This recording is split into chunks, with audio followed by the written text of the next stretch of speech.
From the late 19th century through the early 20th century, painting porcelain was bigger than Beanie Babies, or at least bigger than Beanie Babies would be almost 100 years later. Everyone from decorating companies to amateurs of various skill levels was painting porcelain.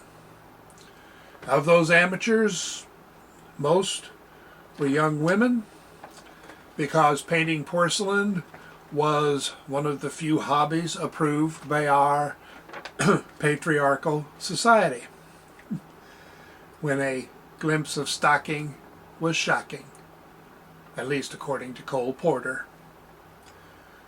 Now, some of those painted items are signed, and many are not. And while that has nothing to do with the aesthetic value, it certainly can affect the market value. As a fairly consistent guide, the professional artist signed on the front, like you would expect to find in a painting on canvas, and hobbyists signed on the back, sometimes including a date, and less often a short inscription. Now, in terms of market value, professional items generally do bring more money, mostly because they are usually better done. Sometimes things do make sense. While amateur items tend to bring less money and unsigned items bring even less, overall, the market value is based on quality of the work. So, learn to look for names, but learn to look at the work. You have to learn to judge the quality by seeing as many examples as you can, whether that's in person, which is best, or online, books, wherever you can find them.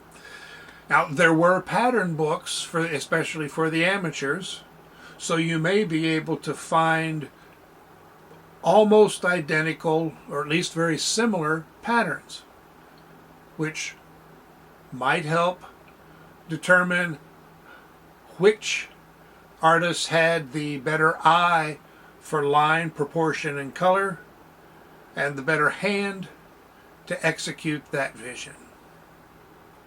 But you have to learn not just to look, but to see.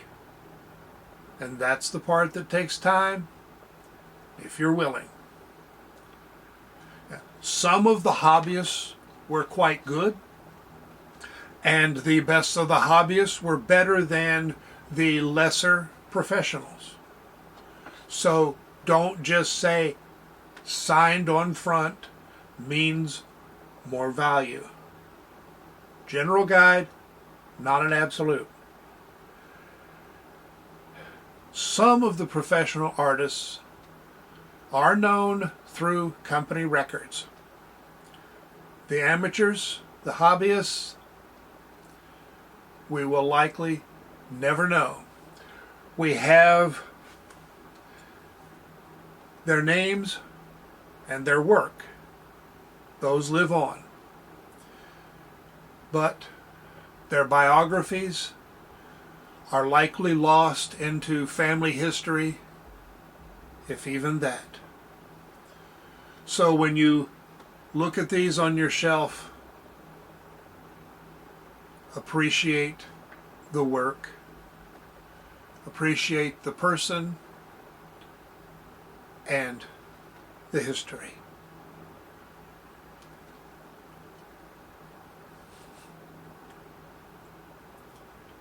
I'll be doing more videos on various subjects. I hope you'll watch. Until then, enjoy the hunt and good luck.